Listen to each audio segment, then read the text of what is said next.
the ship doesn't sink right overnight. Toxic leadership doesn't happen overnight. It's a death by a million paper cuts. And before you know it, you wake up and people are quitting the records department, they're quitting dispatch, they're laddering to other departments, and they're gone. And like, well, it's everybody else is the problem. And no, you got to look in the mirror. And for me, and I'll say it a million times over, it helps me kind of, my repentance is owning that I was part of that problem.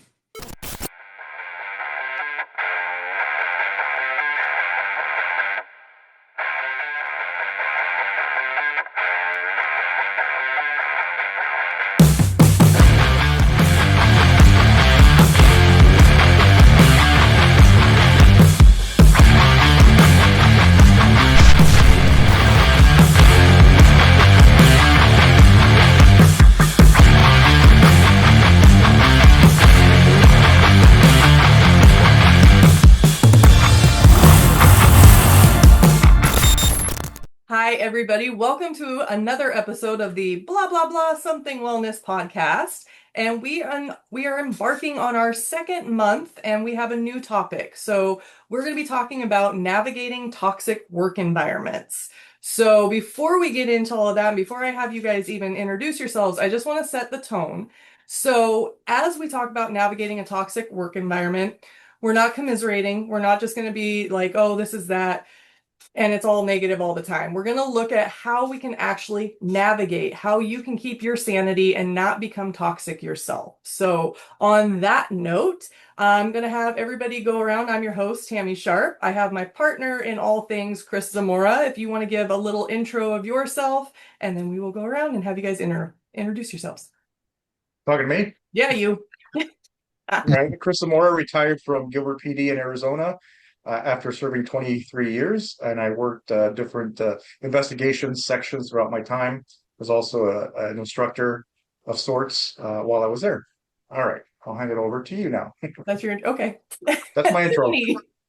Hi, everybody. I'm Tiffany Graaff. I just recently retired and spent over 20 years in public service across 3 different states and multiple roles. I've served as a civilian police officer in both Pennsylvania and Arizona, and also a military police officer, security forces in the U.S. Air Force National Guard. I've served in patrol, school resource, detectives, and later in my career, I made the jump to probation. Most recently, I've served as a crime prevention specialist and as a therapeutic DUI treatment coordinator. All that to say, with 3 departments, 2 probation departments, a judicial court program, I've seen a wide range of law enforcement environments and culture. So I'm hoping to be able to contribute something that would be helpful today to the conversation. Awesome. And I'm just going to do a little quick plug too. You are also one of our newest coaches. So welcome to our team and thank you for being here. So excited for this next step. Awesome. Thank you. And Cory, tell us about yourself. Yeah, how you guys doing? So my name is Cory Leeper, and I'm getting ready to retire from a little Southern California agency here. I'm after being there since I've been 16 years old. I started as an explorer, and then about a month out of high school, I got hired doing parking tickets. I never looked back. So I don't know any different. So I was raised in this culture, and having going through the cycle of it's almost like domestic violence. You see, over the life of 5 or 6 different chiefs, you see amazing leaders and see toxic leaders, and so it takes some life cycles to see that. So I'm really excited to talk about that. In 2016, I started our wellness program, and after fighting for a year with the organization of having a wellness program, why do we need it? It's still there and thriving, but we'll get into that without giving away all the secrets quite yet. Well, thank you. Thank you all for being here. And the why do we need it? That's one of the reasons we're doing this podcast is because we have to shift the culture and we have to bring the awareness of why do we need it? Why do we need to be having these conversations? So if you tuned into this podcast last month, we started with the baseline. There's a method to the madness. We're not just throwing out random topics. There is a whole structure to this to help the individual kind of grow as we grow as the podcast. So we started with prioritizing self-care. Because if you're not taking care of yourself, it doesn't matter how great everything else is, things are going to fall apart. So you have to start with your baseline, taking care of yourself. Now, when you're navigating a toxic work environment, there's multiple facets that create that toxic work environment. If you have a whole team that, or a whole department that nobody's taking care of yourself, guess what? You're going to have a toxic work environment. It's that simple. But if you start having people take care of themselves, understand that we do need wellness programs. Most importantly, understand, what does wellness mean? So I'm going to ask you guys, what does wellness mean to each of you? I'll jump into that, and I've watched the other podcast, and I'm familiar with this question, and I've really enjoyed watching other officers' answers to this. And I would say that for me, wellness and self-care, I'll answer this in two parts, because the old me would have thought self-care or wellness means I have my hair up in a towel, I'm like in the bubble bath, I'm relaxing, reading a book, and now that I have a few years under my belt, I realize that wellness and self-care is not being extravagant. It's not, something frou-frou. It is a necessary part of your everyday life if you want to have any kind of longevity in this career field. Oh, I love that, because I used to think, self-care, and I teach this a lot too, is self-care for women specifically. It's like, oh, getting our hair done, getting our nails done. And for me, like, if you never do that, if you never get your hair or nails done, then that can be a form of self-care of like, oh, I'm gonna go try something new. But for me, that's stuff I have to do. It's time. That's routine maintenance for me. I don't actually enjoy getting my hair done or getting my nails done. It's routine maintenance. So there's other forms of what actually is going to mean self-care for me, where I do get to have my energy relax, taking vacations and just going out in nature, whatever that looks like. So, Cory, what does self-care and wellness mean to you? You hit on something that's so important is you're talking about baseline things. The baseline should be getting your hair done, going on vacations. That stuff is not wellness. That stuff is not, that is the foundation. That's the kickoff point. So I realized after going through the cycle I was there 31 years here in a few weeks, and you see the cycle of wellness. And I think it starts with actually serving others.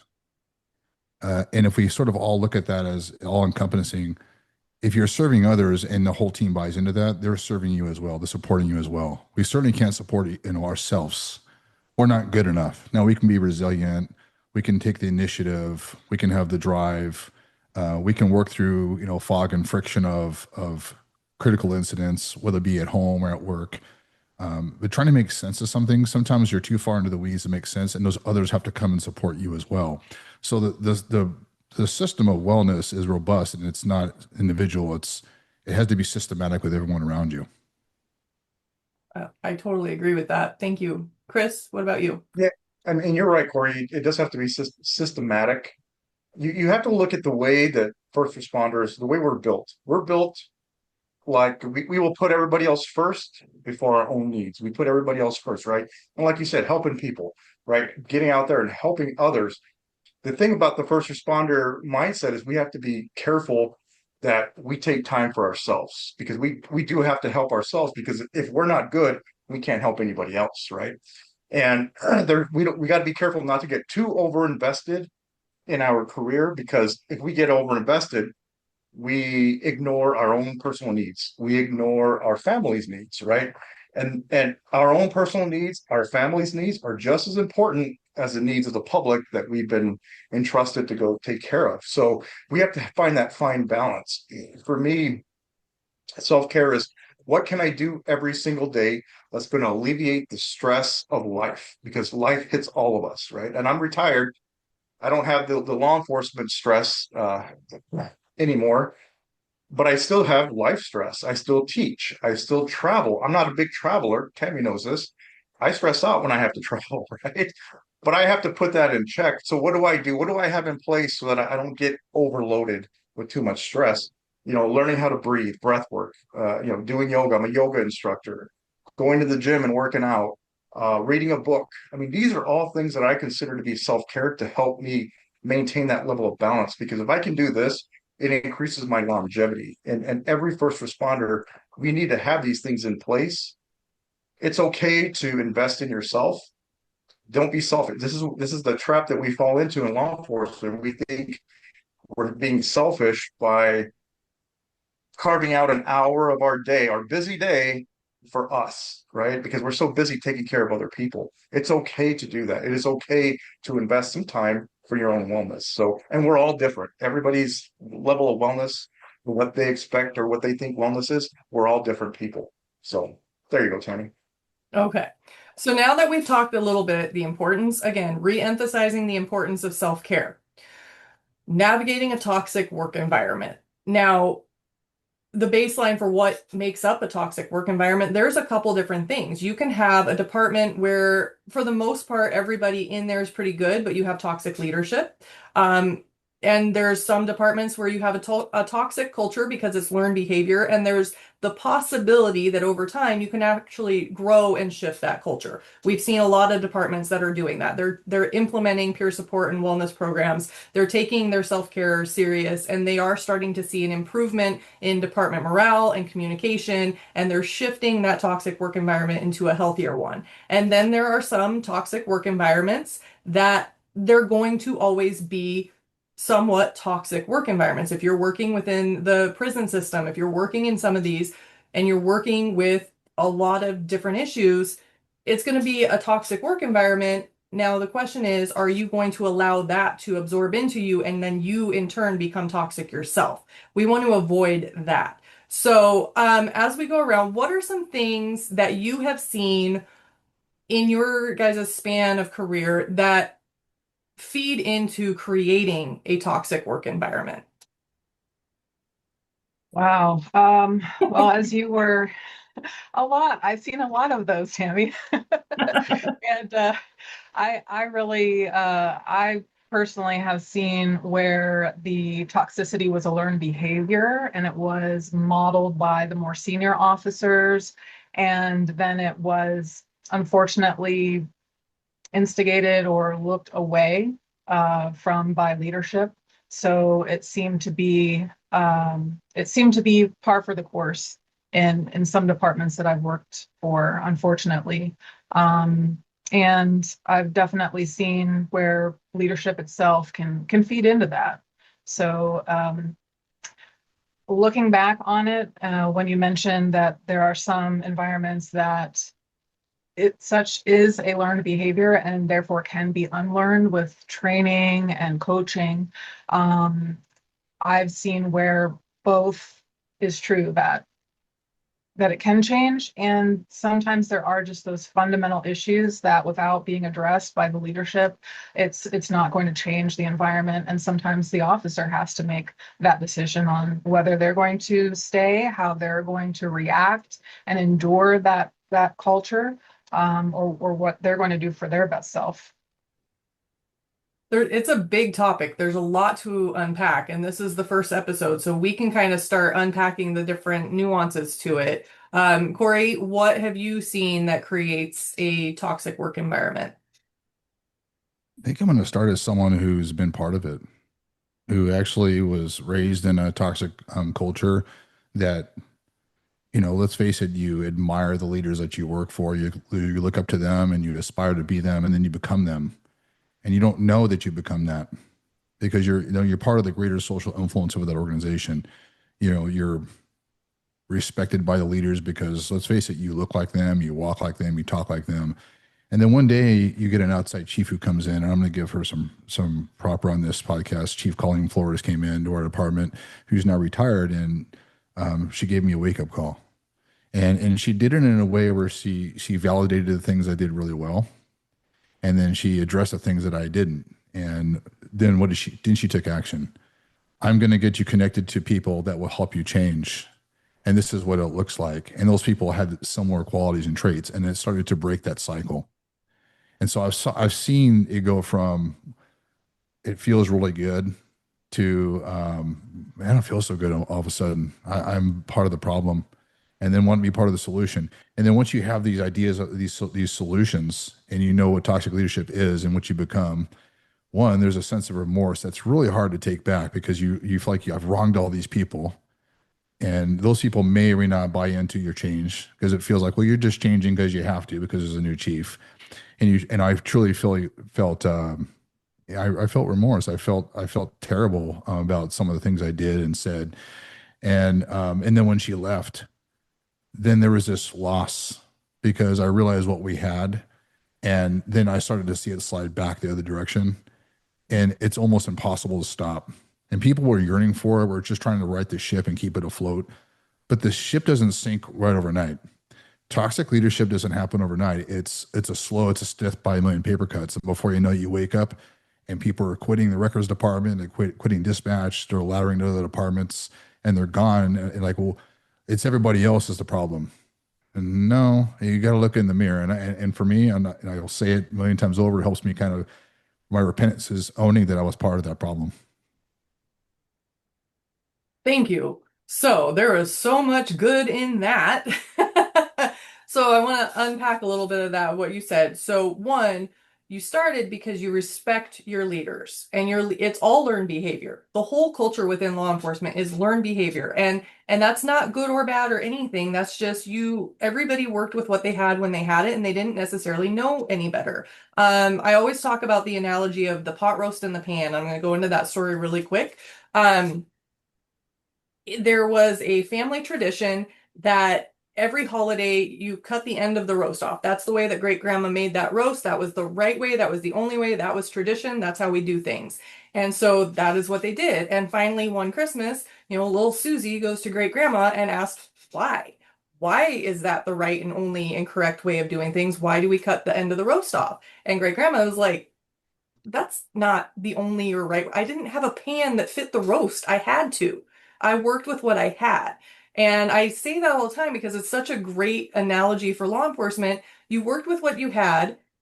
That doesn't mean that it's the right and only and best way. We have grown and evolved, and we have to continue. And I know cops don't like the word change, so we're not going to say change. We've grown and evolved, which you have to do. So with the learned behavior, you had leaders that you respected. And then you said a really important part. You then became them. So I just want to pause on that because I think some people need to let that sink in. You are a reflection of the people that you surround yourself with the most, for better or for worse. And if you are starting to realize, I don't necessarily like what I'm surrounded with, it's possible to shift. Even if you can't change your immediate work environment, you can start shifting who you're surrounding yourself with in the external. And I can go into that more, but podcasts and books and other things external that are going to shift your mindset. For you, how was it in the very beginning to take ownership? Because that's hard when you have to park your pride and your ego and sit there and be like, oh shit, how was that for you in that process? Well, I felt sick to start. When it finally hit me, I think the first thing I started looking at is I started asking myself, am I a narcissist? And then after I had, I'm a lifetime therapy person. So I realized that after talking to the people that are around me is if you're asking yourself the question and researching, you're probably not one because you would tell yourself, no, I'm not a narcissist. Um, so that would give me some relief. Of course, there's qualities that, branch over into narcissism, but I felt this, how many people failed me along the way that didn't speak up? And then through some time, I realized they didn't know either. They're just doing what they saw was the best way, and so they passed it on. They weren't to no fault of their own. They just repeated the cycle of it's trauma, really. You mentioned change. I love that because I talk about that a lot. Is like, law enforcement changes like every day, and it's even changing faster now with the use of AI. And we can talk about that later. That's one of my loves, but. We say in the academy things like improvise, adapt, overcome. But then if I ask your cops, hey, what is the process by which you all make decisions? You don't have one. We don't teach our cops how to make decisions. We tell them these are the steps to take. And there's no true measure of where we have incredible studies and books written on how to just make decisions and how to process. We don't teach our cops that. It's one of the, and I'll even go further than that. I actually don't think, that it started with, I don't think that this starts well, let me back up. I actually think this starts with the way we select our cups. I think the selection process is flawed. And I think, now we have social media. So the way we present ourselves on social media is an additional flaw because we're recruiting the people that we want, we want to see likes and we want to see, reposts and we want to have followers. And that's not a measure of the a success of a social media platform for law enforcement. Engagement, they look at engagement. Well, there's a lot of bad engagement and it's still engagement. So our media channels look at it as good. And I would say, the pictures you put on there, the messages that you send, and now I'll just touch on AI, the lack of the empathy and the smoothing over with the use of AI and the way that things are written is we all know you're using AI and to write the email, to thank us in 3 paragraphs for working on Easter. You know what the varsity move is on Easter? You show up as a chief of police or a captain and say, hey, you go home for a couple hours. I'm going to cover your beat. That's the varsity move. Your little email, we all laugh about it, by the way, just so you know. So we all know what you're doing. You're sitting somewhere 3 states away, having a cold one, and you're writing an email. And so I know I just gave you a lot on that, but really we have to start with selection and go from there. I kind of got off and I digress a little bit. How did it feel? I felt terrible. I still feels terrible. I every day I think about trying to reach out to people. And I heard someone talk about this, that finding the people that maybe did you wrong during your career in reaching out and say, hey, I almost want to tell you, I'm sorry for the way I treated you. And these are the things that you impacted my career. This is the things that you changed with me. Give them a positive back. Start to give them, don't be angry, but give them some positive because they dwell on those negatives all the time. You're retired, Chris. How often do you think about the things you did wrong and go, if I could take that back? And it burns into you forever. That trauma goes with us forever. Yeah, Cory, you're right. You brought a lot of good points up. The key is recognizing, right? That self-recognition, recognizing that you're the toxic person, right? Because at some point, yeah, I was that person. And as you were talking, a thought came up. And when I was working narcotics, a new detective came up and he was in charge of the wire, all the electronics, the bugs, everything that we had. This is what this guy was in charge of. And we had some extra money in the budget. He decided to go and order a new wire. Well, I was the undercover. Well, all of us are undercover, but I loved undercover work. That's what I love to do. I hated doing the paperwork and all that stuff. I'd rather just be out there on the streets undercover. So the wire to me was very important. I didn't want this big brick of a wire, which is what he bought with the extra money. And he was so excited, and he showed the team everybody, and I got pissed because I'm not wearing that. That thing is too big. I can't conceal it anywhere. And so I proceeded to throw stuff out of this brand new box. Like, I can't use this. Boom. I can't use this. Boom.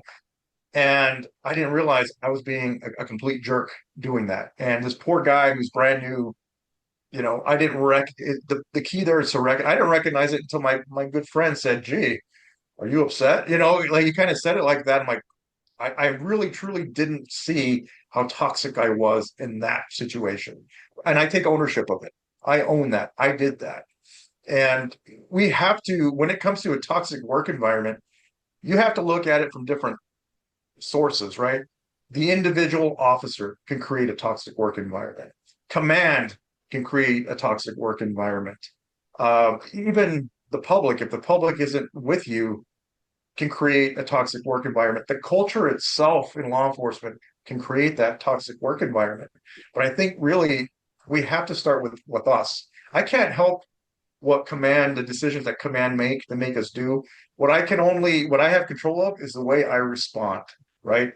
I can say, F you, command, that's complete BS and what have you. And I can be very vocal about it. But what is that going to help the situation? No. Am I still going to have to do what command wants me to do? Yeah. But I've just created tension there. And then these younger officers, because yeah, as young officers, we look at those veteran officers and we copy them. We copy how they act. So if they've got an attitude, we're going to have an attitude, right? Because we learn from that. So we have to be able to, one, is recognize that we are creating that toxic work environment ourselves. It's really easy to do. I've noticed it in the latter half of my career. I'm into coaching now, right? I'm into wellness and this and that. And I sat down with my team for lunch, and as we're eating, all it takes is one person to say something negative about another person, typically another coworker that they don't like for whatever reason. And before you know it, the whole table is talking smack about this individual. And it happens that quick, right? And we don't notice, we don't recognize that. So for the officers that are listening to this, take ownership of that.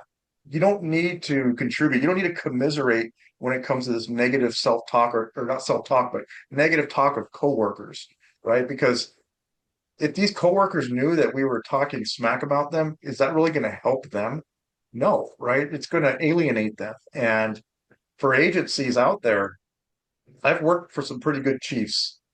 And the chief Tim Dorn was very good. And you kind of touched on it, Cory, that, you know, I remember working narcotics and we locked down a homicide suspect. We locked him down in a house and we set up a perimeter. And I deployed my rifle. In our policy agency's policy, if you deploy a rifle, you need a cover officer to watch your back. And we were in a neighboring city, and I took cover behind a tree, and I'm covering the front of the house. And all of a sudden, I hear a tap, or I feel a tap on my shoulder, and I hear a male voice saying, I got your back." I look, and it's the chief. It's the chief himself. He heard the call. He heard us what we were doing on the radio, and he actually drove out there. And I was shocked because the chief is out here in a very extremely dangerous situation, but he didn't look at it like he's the chief. He looked at it like he's a cop. He's another officer, and an officer needs a cover officer. So as soon as we got enough people on scene, then again, he relieved himself. He was replaced by another officer. But it's that type of leadership. We see how the chief responds out there, and we want to do the same thing, right? So now that I see the chief, he's okay to go out there and get some work in. Cool. I want to get out there and get some work in too, right? If patrol needs a backup and I'm working narcotics, sadly, there are some detectives that say, "Oh, wait, I'm not on patrol anymore. I don't need to go back this guy up," even though they're down the street from them, right? So it's little things like that that we learn from our leadership. And Chief Tim Dorn was really good at teaching us how to be leaders in our own right? Not just hide, not just say, "Oh, that's patrol's problem, not our problem." No, we're an entire team. Dispatchers, records clerks, crime scene techs, patrol investigations, we're all on the same team, and we all have to help each other, right? That helps to lessen that toxic work environment. Oh, thank you so much, guys. I feel like just listening to these conversations is helping me reconcile some of the things I look back on and wish that I could have been more at the time. So I think that's really where the value lies in having these open conversations, and just knowing that you're not the only one, and hearing it consistently from other folks that have walked in those shoes. And I think that that's where the power lies, in looking back and wishing that I had the confidence, that I had the ability to break free from that wanting to be accepted, wanting to fit in. In the departments that I've worked for, we've seen that us versus them mentality that comes from, of course, you immediately think us versus them, good guys versus bad guys, or police versus criminals. But really, in a toxic work environment, you start to see that us versus them infiltrate the departments within the organization. And then you have, oh, those dang narcs, they think they're so cool, versus the SWAT guys who, they're the top of the triangle, and oh, the school resource officers, they're not even real cops. Or you have those that are working in different assignments, and they're seen as lesser or better based on the job they're doing or the people that they're hanging out with outside of the job. And that can be really insidious and driving a wedge. So when we're having these conversations and we're being open about the parts that we've played and the times that we wish we could have spoke up when we've seen something unfair happening to a coworker. Um, I really recognized that because I thought about that before I joined, the conversation today. And I'm able to speak now from what I almost feel like is a position of privilege. I've made it. I've retired, I've been there, I've done that. But as a young officer in my 20s and 30s, I was doing everything I could to just fly under the radar, if not try to be in that it crowd, in the us crowd.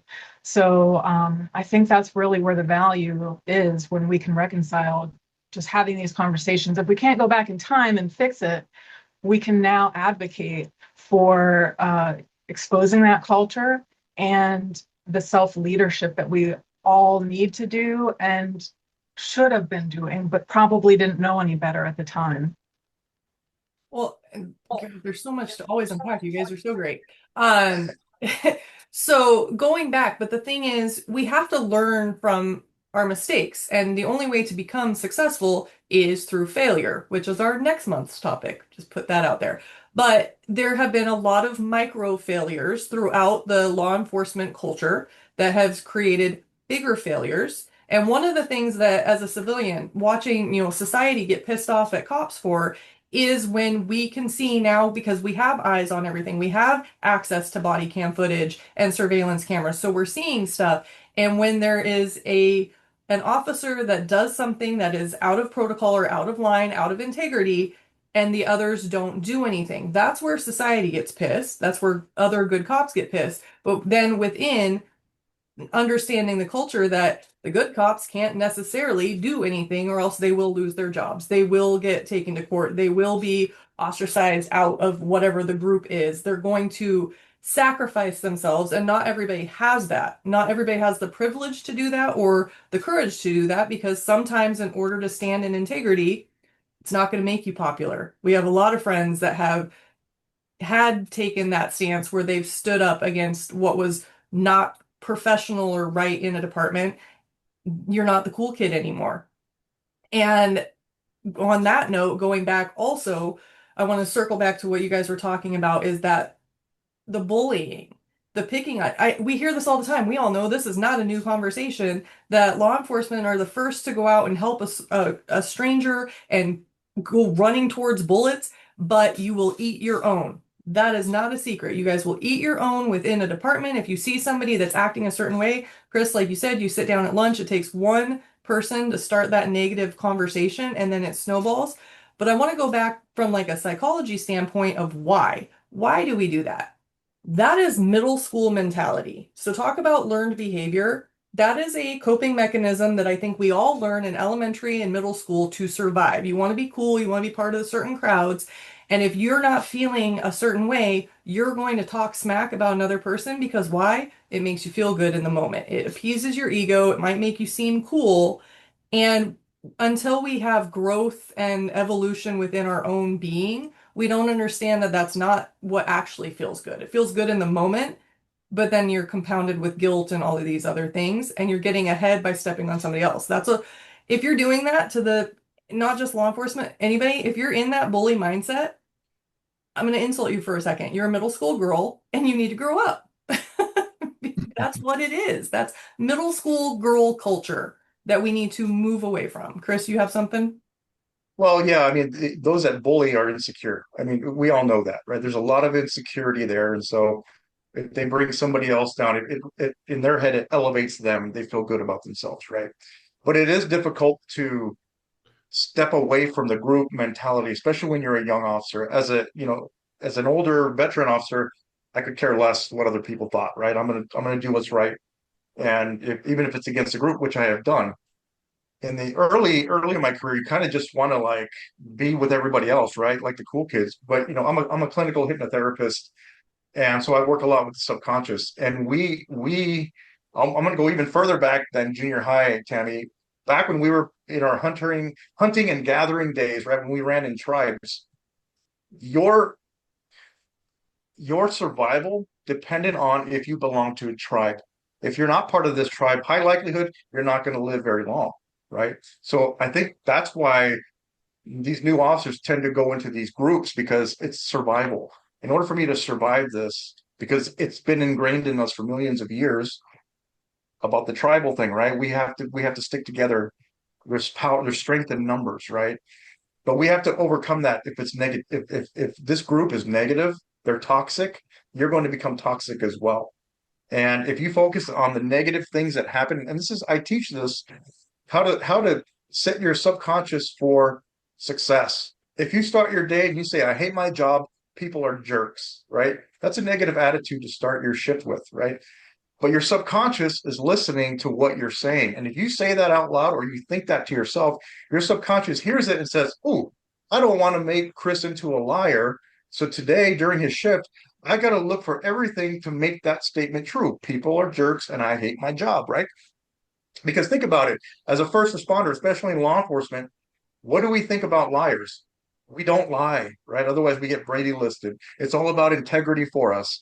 So if you start your shift saying, I hate my job, people are jerks, that subconscious is very powerful. And it says, okay, we've got to look for everything to make that statement true. So you do 10 traffic stops. 9 of those stops are positive contacts with the public. People tell you, hey, officer, thank you for your service. I really appreciate what you do. I have a lot of respect for you. As a matter of fact, I'm going to pay this ticket.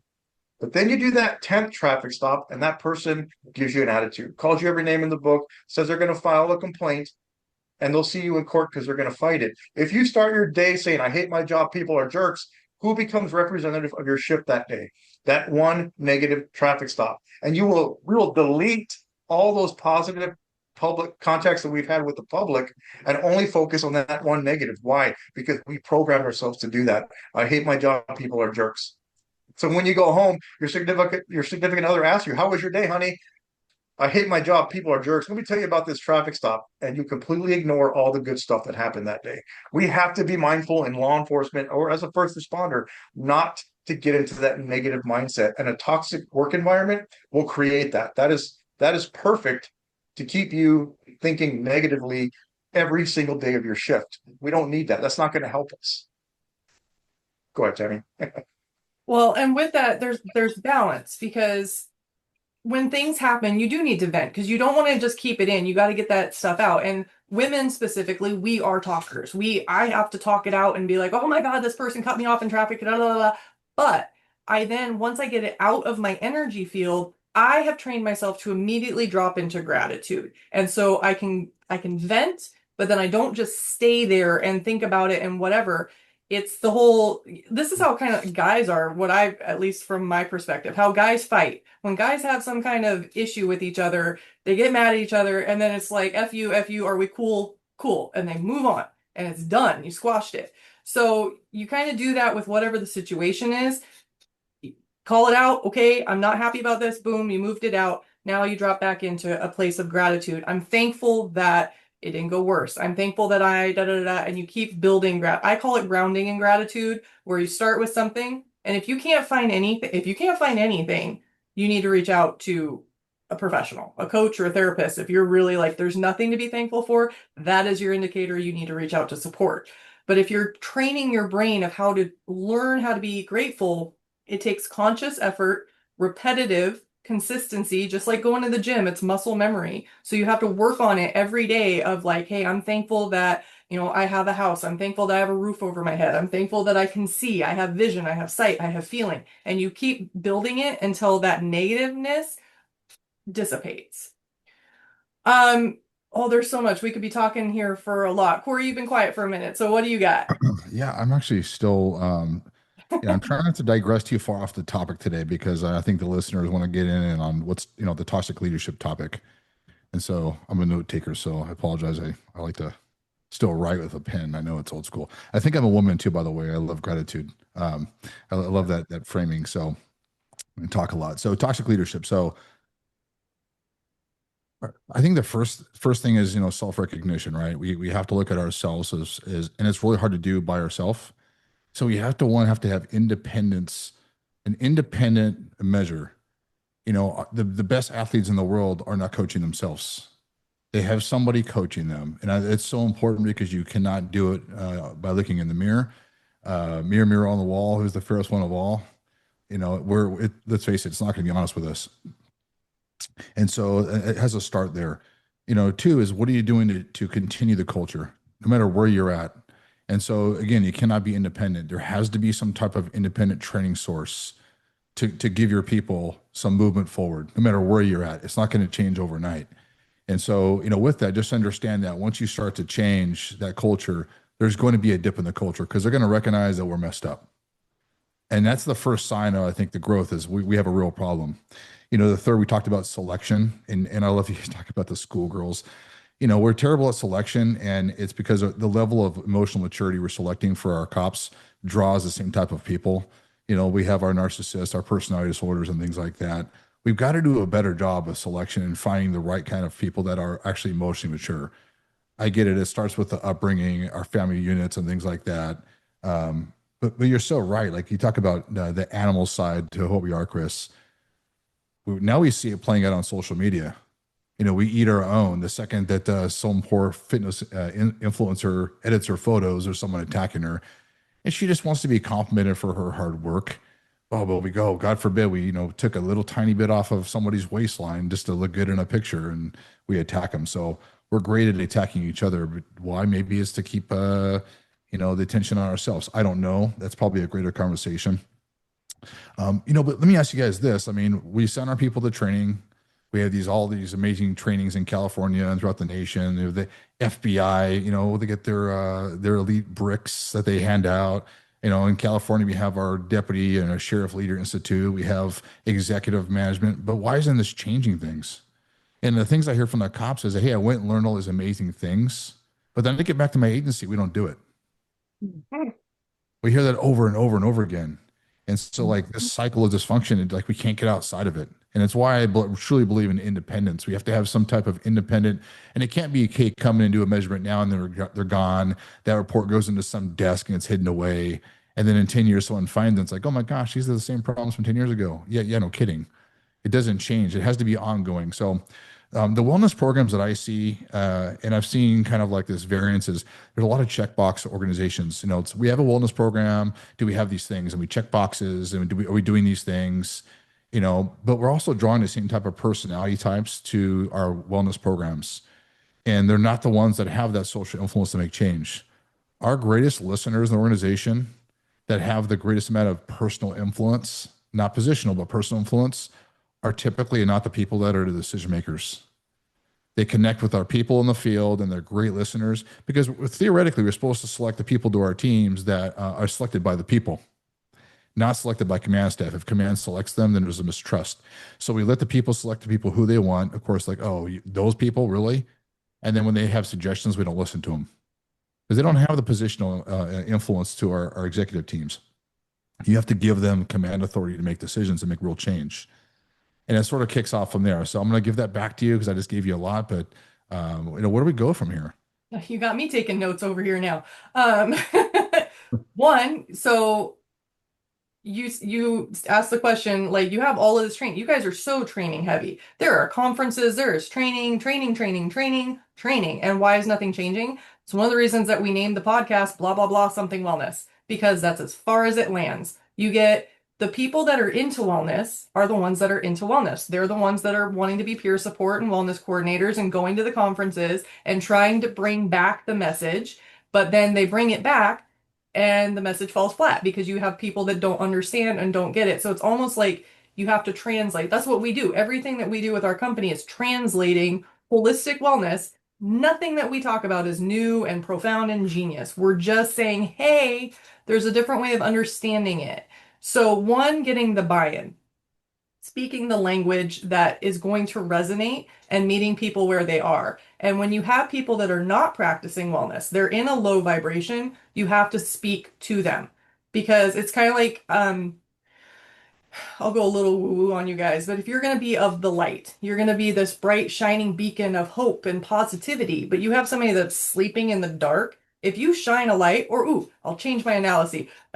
When you guys pull somebody over and you put the freaking spotlight in their face and they're instantly like, no, I don't want to. It's too bright. They can't see. So you got to dim it down a little bit. You don't want to dim your light. You don't want to dim your energy, but you have to dim the way that you relate the message to the person because they're not on the same level. So you got to meet them where they are. Chris had a story of somebody who, when he was going through some stuff, he was in the locker room and the guy's like, why can't you just get over it?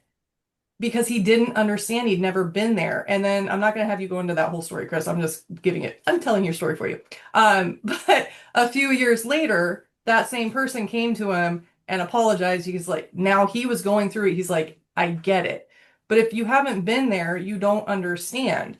So there's so much with that. There's two more parts that I want to make for what you were talking about.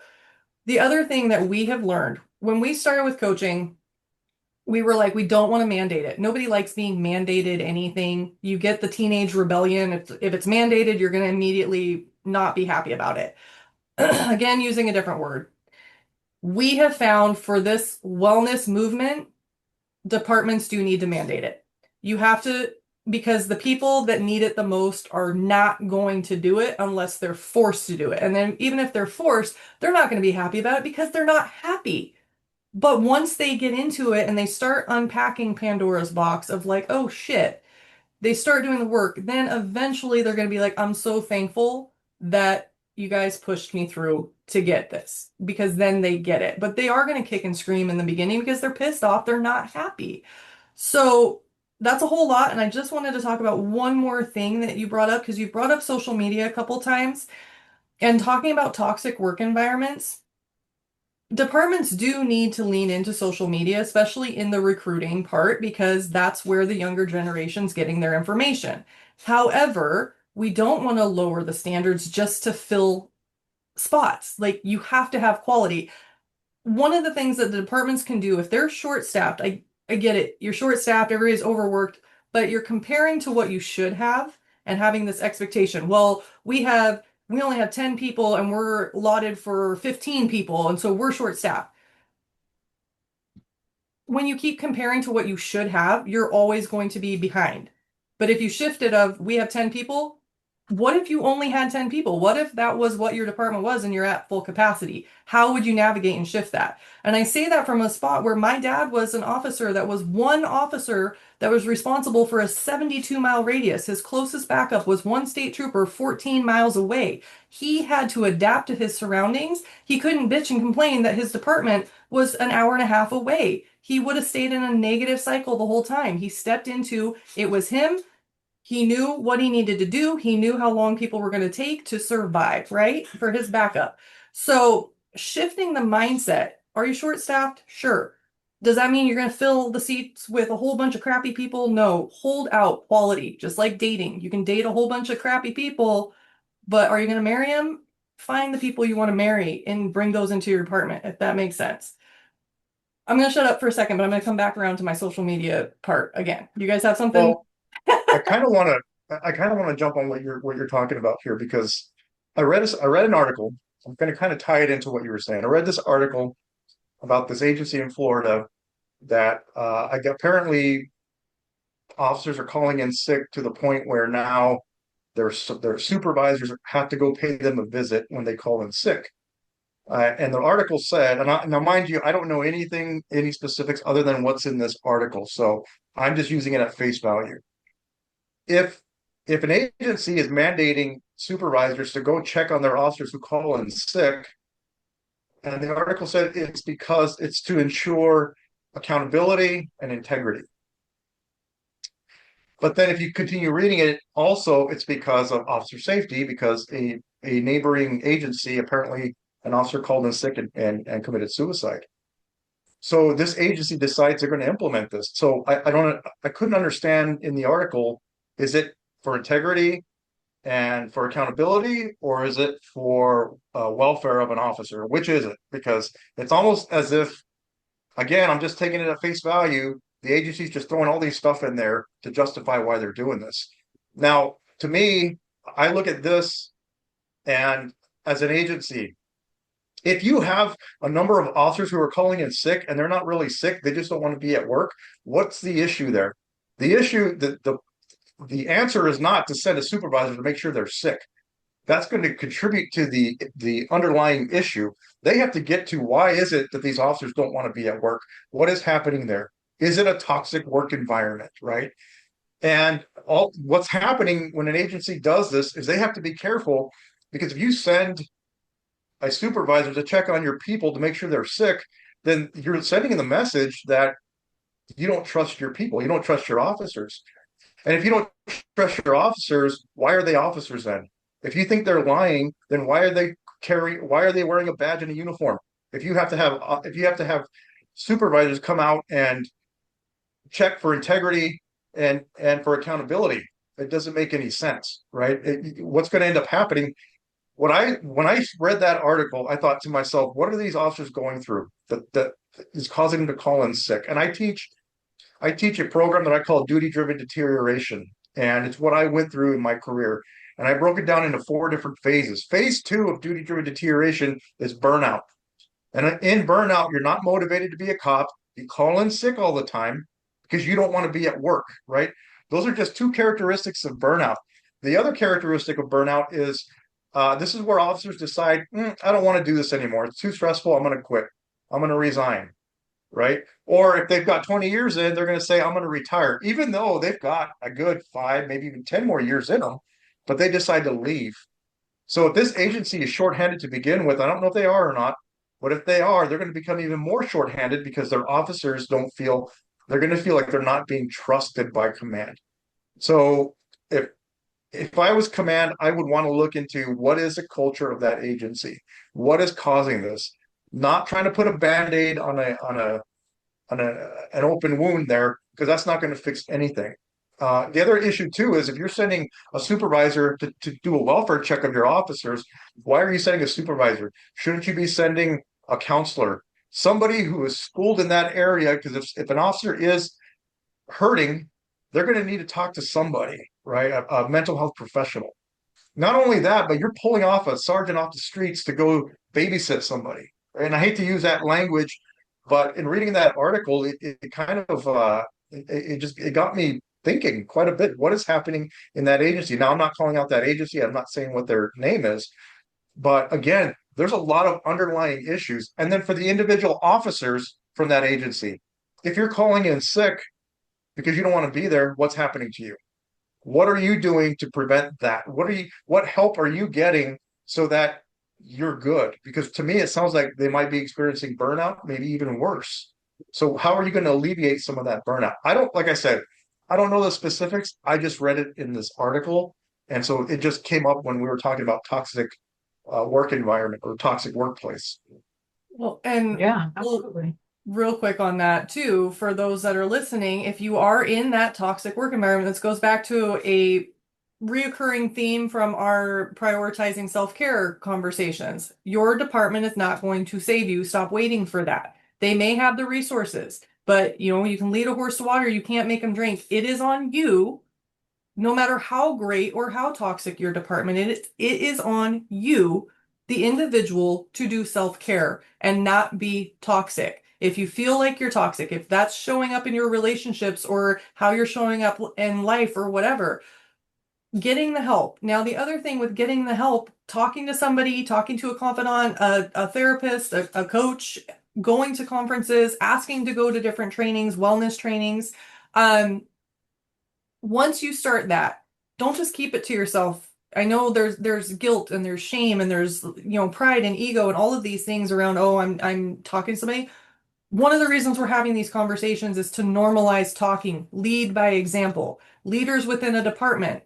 This goes back to what Cory was saying too. How do you get the change and how do you get the buy-in? Lead by example. Sergeants, command staff. Command staff needs to lead by example. They need to be making wellness. Hey, I'm working with a coach. Hey, I'm talking to a therapist. They need to show a little bit of vulnerability so that it creates the top-down structure of like, okay, well, the chief sees a coach or a therapist, so that's okay. But the sergeants also, like Cory was saying, just because you have a title and a leadership position does not mean that you're the actual leader in that department. So the actual leaders within the department, the ones that have influence, need to up their game a little bit and really make it normal and check in with each other. How can we shift this culture?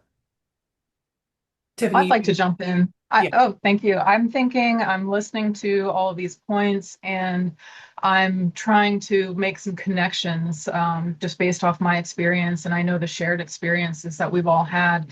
And it really feels like there is this perpetuating cycle of lack of communication between what the officers are experiencing and leadership. Because when you speak out, typically when you speak out in a volatile environment, you are seen as a problem or a troublemaker. And when we talk about the importance of connecting and sharing our experiences as officers, it's really hard to get over that fear of, hey, if I say something, I'm going to be, I would always call it the spotted zebra, because it seemed in one department that I worked at that the administration were the lions that were just waiting to pounce on someone who looked different or strayed from the herd, and you didn't want to stick out, so you didn't want to speak up. But I've seen fellow officers, myself included, struggle, and I've seen I think a failure of our peer support, our crisis response. And Cory had made a really good point earlier about that needs to be independent, especially when you're already in an environment where we have officers that are unkind to each other. They're, talking crap, just putting other people down, and then they're in that ultra competitive environment where that makes them feel better and look better. I've been in a situation where we had an officer take her own life, and the crisis response team were the same people within the department that were unkind before. And I've had situations where I've been involved in some really intense situations that resulted in loss of life.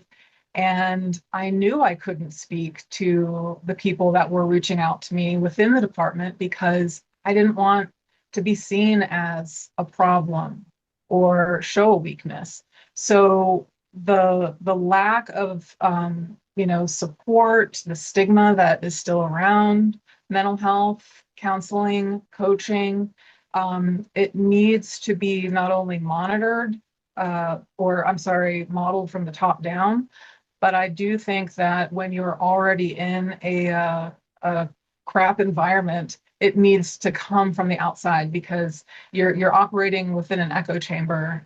If you think that people are going to be open to the same peers that are causing some of the problems, if they're even that self-aware in the first place to be able to open up about it. Self-awareness is huge. That's one of the things why when we teach our duty-driven deterioration training, when we come into a new department, we're like, we're not even going to go into coaching at this point. We have to build the self-awareness. So that's what duty-driven deterioration has been a big catalyst for, is like, let's look at some of these things. Let's not, and there's so many people calling out the problems, but there's not a lot of solutions. And so we got to go back to, okay, why are things how they are? And what are we going to do to move it forward? Like, we're just starting this conversation, but man, we could sit here and talk for days on this. I just keep thinking about wellness, and it's like a watered down name now, and it's hurting the industry as a whole.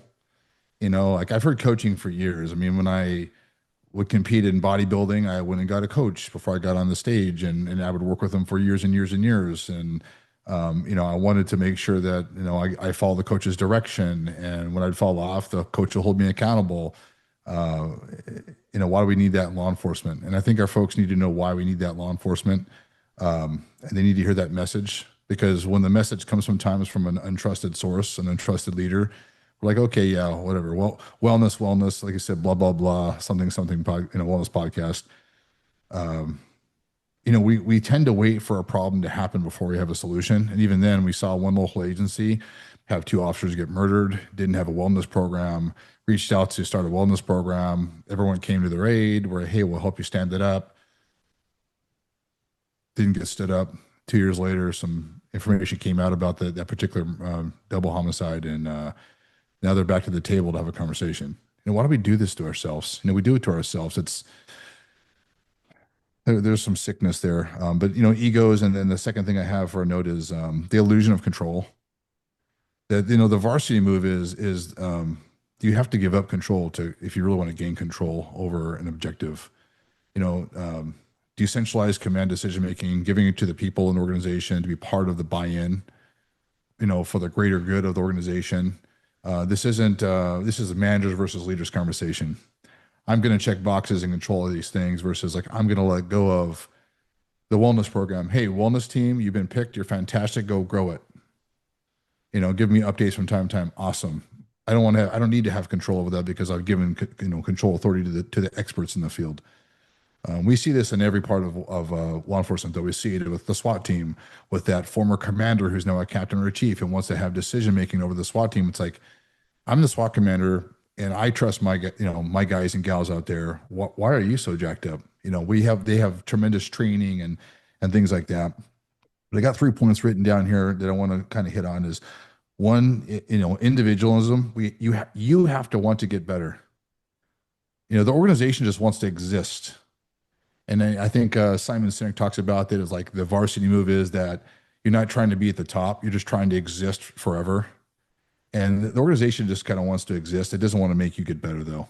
It just doesn't want a problem. Two, you have to be willing to go through some pain and have some very painful conversations in your growth process. And it happens a lot, and it's not fun. And then the third thing I have is, and Tami, you hit this, we're talking about the gym, is having that ongoing training. And I have ongoing support and accountability. And I talk about truth tellers. Who are the truth tellers in your organization? The emperor has no clothes. You find that child that comes and says, hey, chief, you got no clothes on. Those are the people that our high-level executive teams bring into the organization and say, hey, you're going to be part of my team because you're going to tell me the truth no matter how much it hurts. But that's not what happens. Mm-mm. It doesn't happen, and it starts, I keep saying it starts at the top, but it truly does. But the only real way, and I've told the line cops, you guys really have the power of an organization. You have the numbers and you have the influence to do it. Start making the changes now as you sit in those seats in the back of the briefing room. Start to make things better. Start to get the training. And yeah, it's a 20-year investment. But if you don't change it, the downside is for 20 years, you're miserable, and then we lose you. Yeah, the downside is you're not going to make 20. You're going to walk away 10 years into it, right? And it's important that we recognize that, right? We have to put it on ourselves for our own wellness. It's not the department's responsibility. And by the way, the department is not a living, breathing entity. It's a building made out of blocks and iron, and it's a building. It's for public safety, right? What really counts are the men and women within the department, right? These are our coworkers, our friends. But in order for operations to run smoothly, we don't associate wellness with officer safety, right? What do you associate officer safety with? Going and shooting, doing a combat shoot, skill building, right? Doing your quals, teaching or participating in DT, maybe training in BJJ or MMA, right? All of that is officer safety, but we don't associate wellness with officer safety. Think about that. If you're not good up here, and I call this the danger zone up here, right? Because we create stories for ourselves. We create undue stress for ourselves. If we're not good up here, how do you expect me to go and deal with whatever patrol has waiting for me, right? Especially those volatile situations. It's really difficult to think for yourself when you're dealing with outside stress, or you're dealing with internal stress or relationship stress, right? We have to be good up here in order to be ready operationally at work. And this is where we kind of miss the bus there. We look at wellness as, oh, that's foo-foo fluff for weak people. No, wellness increases your officer safety. It allows you to think clearly and to think thoroughly through these dangerous situations, right? Well, it's officer safety, but it's also community policing. That's another hashtag and trending word that departments: recruitment, retention, community policing. Well, what is community policing?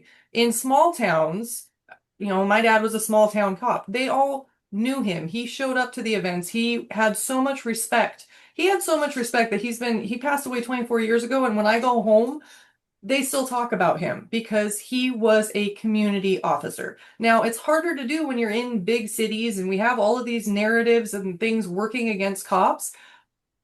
And if the cops are taking care of their own mental wellness and they're going out proactive policing, building those relationships, if they're going to the wellness conferences, they're working with a coach, they're taking training, they now have another tool belt of things that how they can engage and ask questions, especially, Tiffany, you said this before, because SROs, we just did the ASROA SRO conference, and SROs oh, they're not real cops. Bullshit.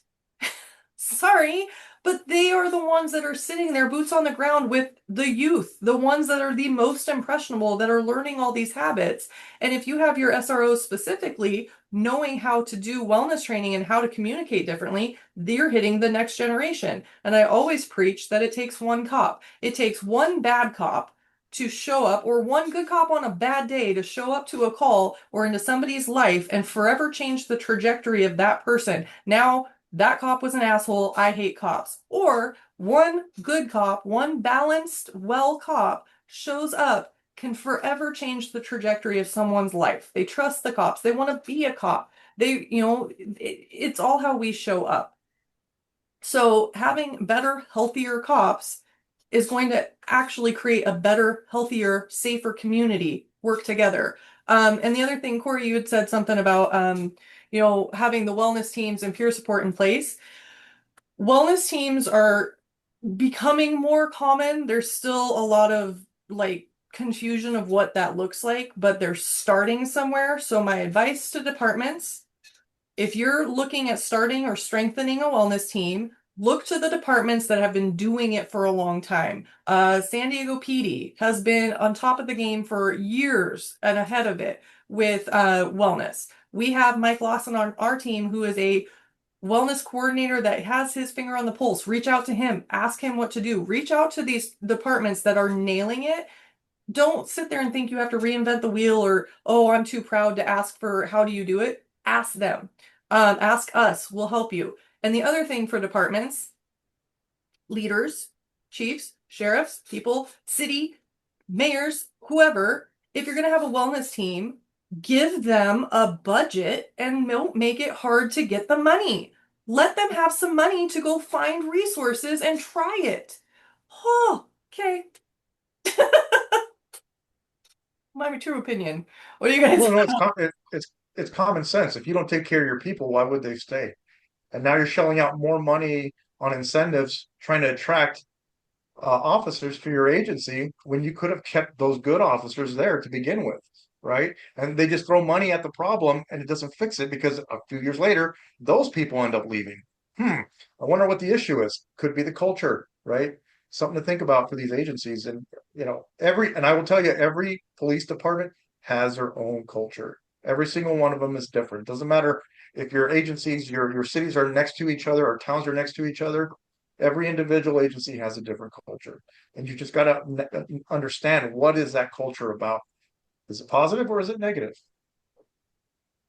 When we're talking about retention and recruitment, which is something that every department is struggling with right now, having wellness and making it a focal point of your recruitment efforts, your retention plans, I think that really is going to be one of the draws to this profession in the future, because we do have younger people that are on social media, they are sharing stories, and we know that sometimes I feel like a dinosaur when I think about, how for me and when I was coming up, it was, oh, just grind through it, grit it out, push through, you don't need a break. You don't need to take care of yourself.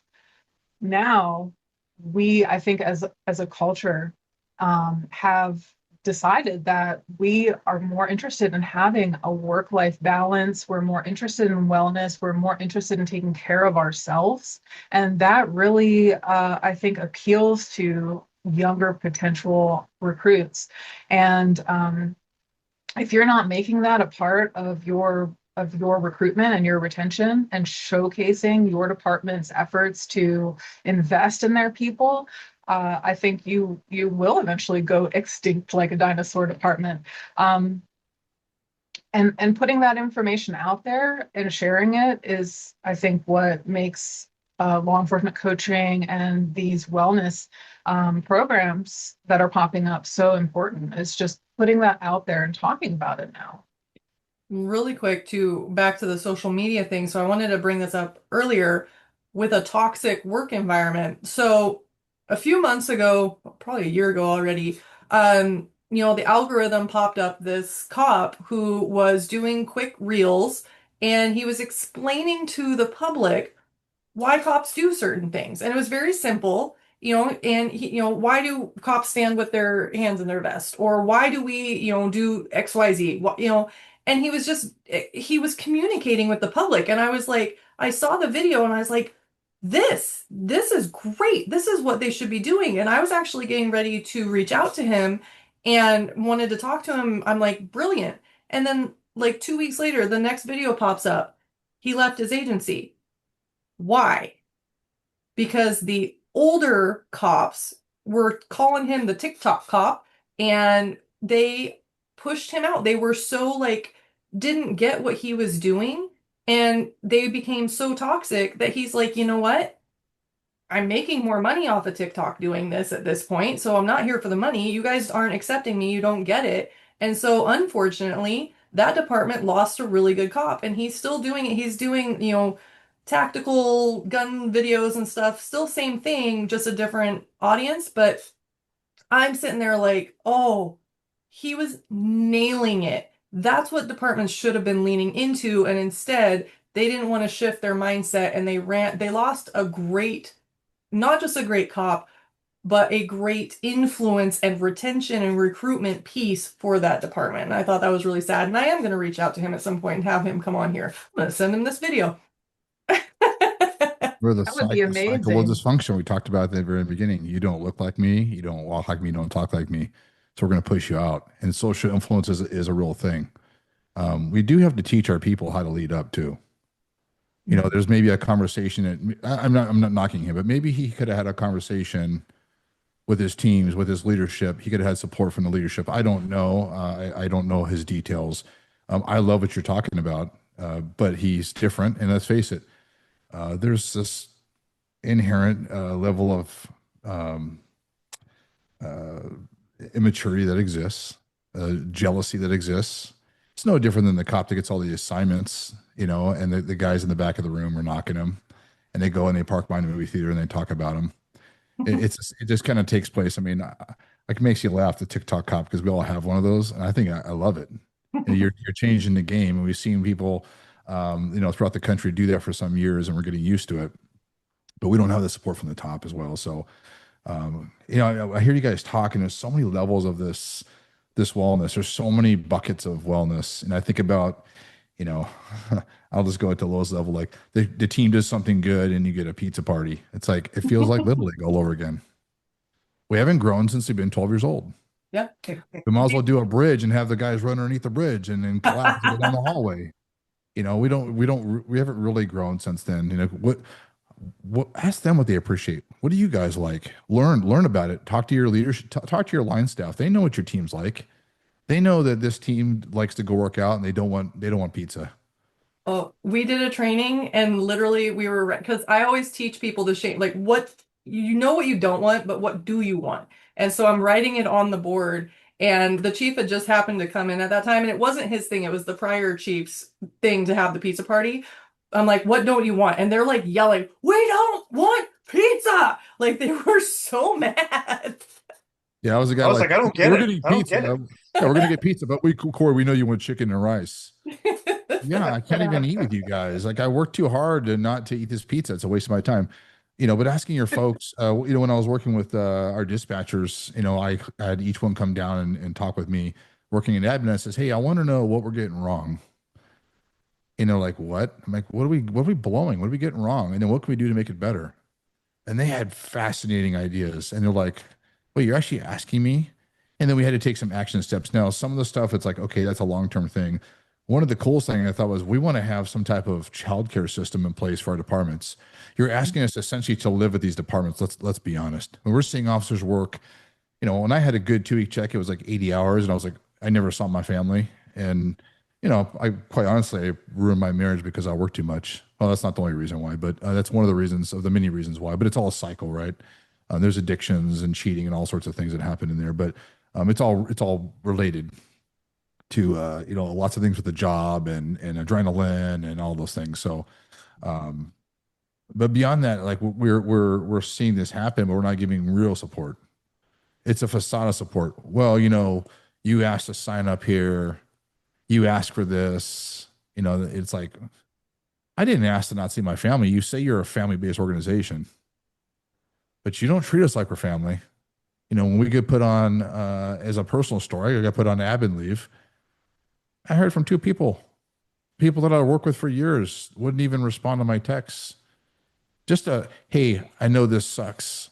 I was thinking about you.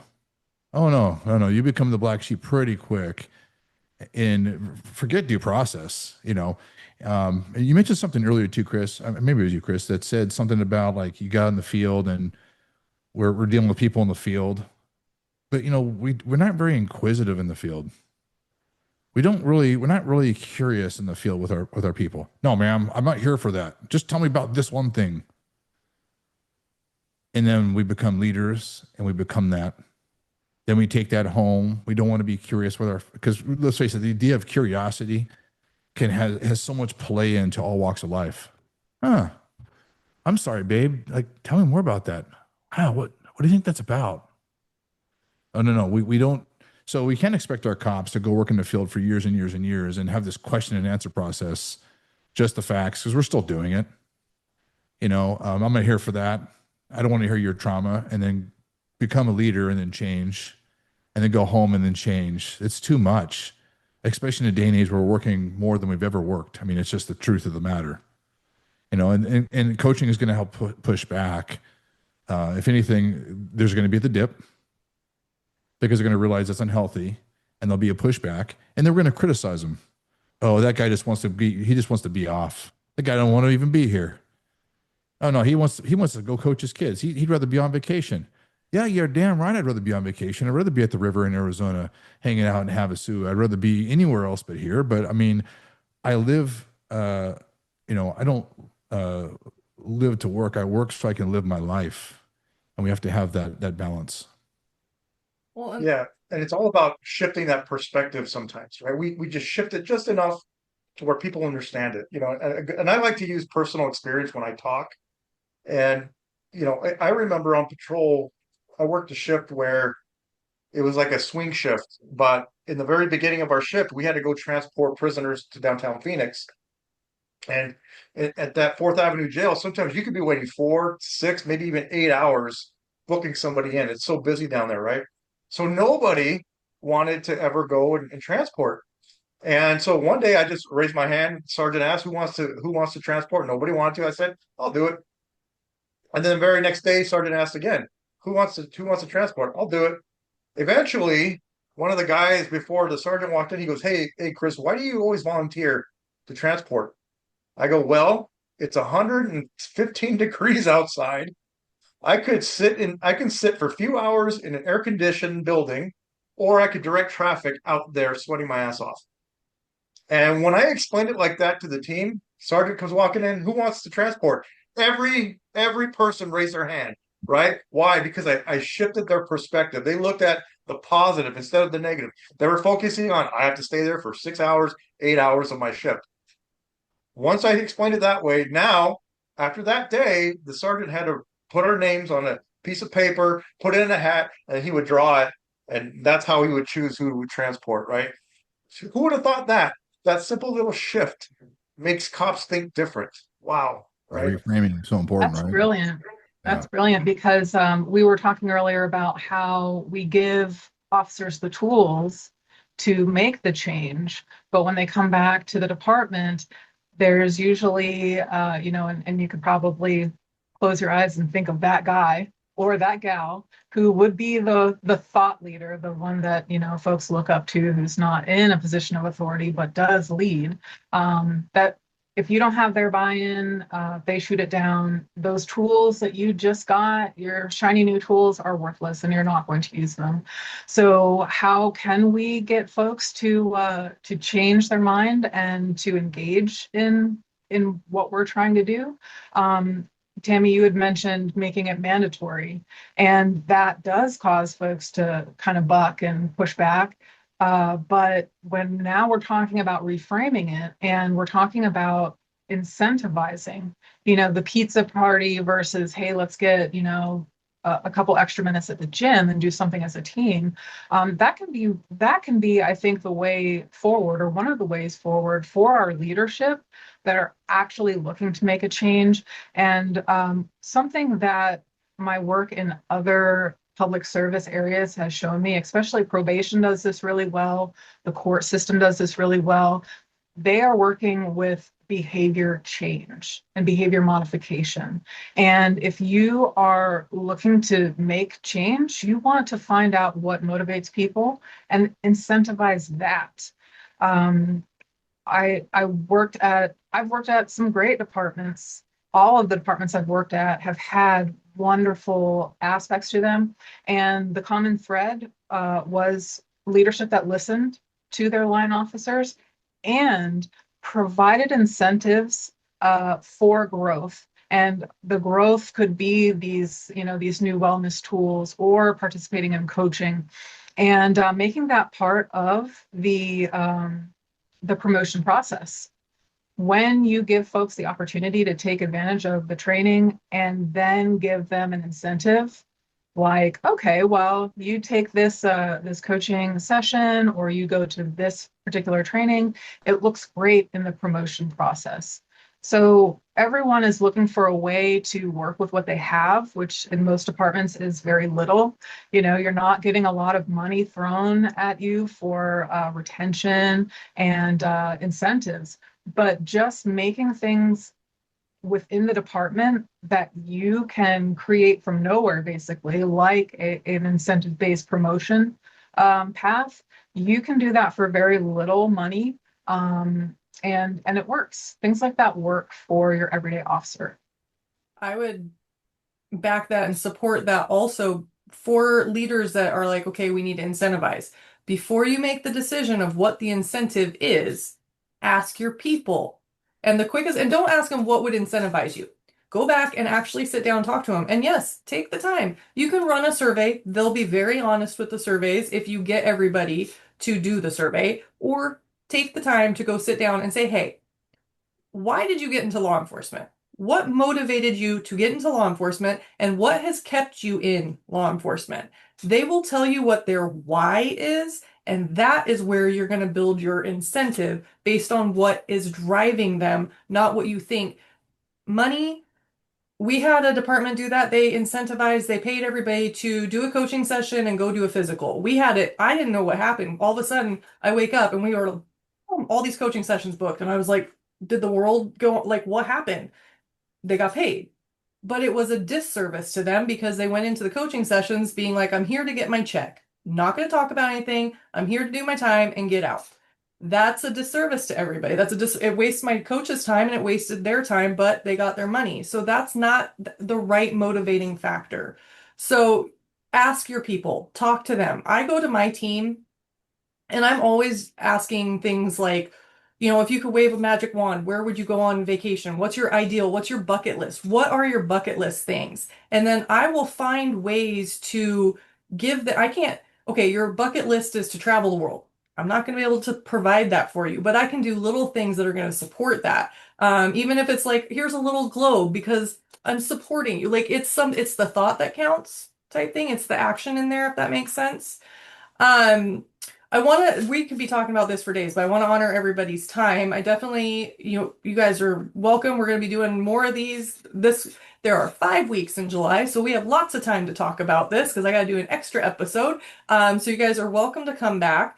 I always want to wrap it up with, if somebody's just listening to this part, we started to unpack a whole lot of this is a deep topic to be talking about. For the individuals, what is a very realistic, tangible takeaway that they could get from you? What is your little piece of advice if they're stuck if they are navigating a toxic work environment? What's your 2-second takeaway for them? No pressure. I'll jump in. What the heck? Okay. I would say that, Thank you, Tiffany. Yeah, you go. Go ahead. oh, sorry, I stepped on you. No, go for I it. would say that one of the biggest ways to combat being in a toxic work environment is first realizing that you're in a toxic work environment, and that can take some people a while. Oftentimes, we ask ourselves, "Is it just me? Am I the issue? Everyone else seems to be thriving here." If you find yourself stressing out and thinking that you might be experiencing a toxic work environment, speak up, talk to the trusted people that you work with and ask them their experience. You're not alone, as we've seen from everyone's input, that this is very common in law enforcement and public service. So you're not alone. It is true that it is your job to self-lead and take care of yourself. But that, I think, begins with communication, and toxicity thrives in silence. Cory, what you got? All right. Well, I think where I want to start is this has been a great profession for me. And it really, really, there's so many wonderful things. And so we're just talking about this one sliver. Unfortunately, toxic leadership can make that one, the greater good of law enforcement be miserable. It can make you sick going to work. And so, the one thing I'd tell you is that the illusion of control is that you can change this overnight, but you can start to change yourself overnight. And so what you don't know is what you don't know. So you may not know that you're in a toxic environment, just like I didn't know that I was exhibiting it. You have to seek professional help in some sense. It could be any number of places. Usually it's not internally, it's externally. And so I'd start there. Two, I would make sure that modeling good behavior is a great term to coin, but if you don't know what that looks like, the one thing I'd tell you is start to learn the word we over me. It's like we collectively succeed together, but we individually fail. And so if you can't say, hey, listen, I got this wrong, but you guys as a collective did a great job, compliment others, but take accountability for yourself. That's the start of good, modeling good behavior for your people. The best people, if you watch athletes, the best athletes, and I'll talk about, I won't say it, certain athletes that you despise more than others, but the best athletes, when they succeed, they compliment the team. When they fail, they take accountability. Find those people. They give them professional training on how to speak in front of the media. You can take away from them how to speak in front of your teams as well. And I'll leave it there for now. And third, I'll leave the one last thing. SOOs are really cool. We make it bad for them. We make it bad for them by talking in the wrong way, and so we have to reframe that. Those are investigators that do our youth crimes. You can give them a desk in your detective bureaus. You can make them part of your teams when you have team meetings, but we don't do that. We send them off to the school and we forget about them until there's some school meeting or they're at a football game. Make them part of the team. Don't just send them to a lonely island. And that's all I have. Love that. Thank you. Chris? Yeah, you said something, taking accountability for yourself. And that's what every individual employee has to do. You have to be brave enough to, if your agency has a toxic work environment, you have to be brave enough to step away from the herd. You don't need to have that herd mentality and participate in the negative talk about other people, right? It all starts with the individual officer.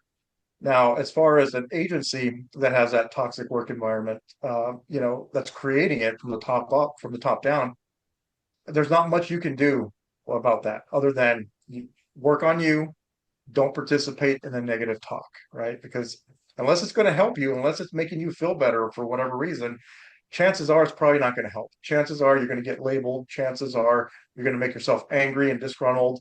And then you're probably going to walk away from this career, because why would you stay if you're not happy, right?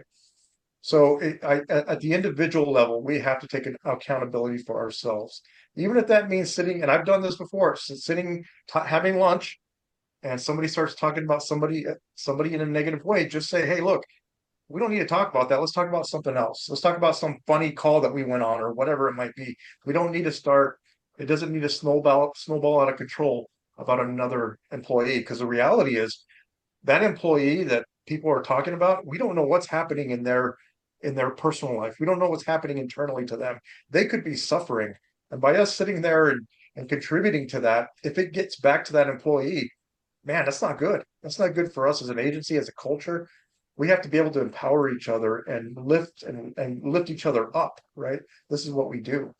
As far as for agencies, you open those lines of communication between the top to the line officer, because that is usually there's some miscommunication there. The higher ups think that their communication is great. Meanwhile, the line officer says there's no communication. Listen to your officers, right? Because let's face it, we all want to be heard. We all want to be respected. And Cory, when you're talking to that dispatcher, she's probably like, "Oh my God, nobody's ever asked me about my opinion. Nobody's ever asked me my thoughts on this." Think about how you made that person feel just simply by being a part of the team. We're all part of the team. So again, accountability for yourself, agency, you need to open those lines of communication and you need to put your own ego in check.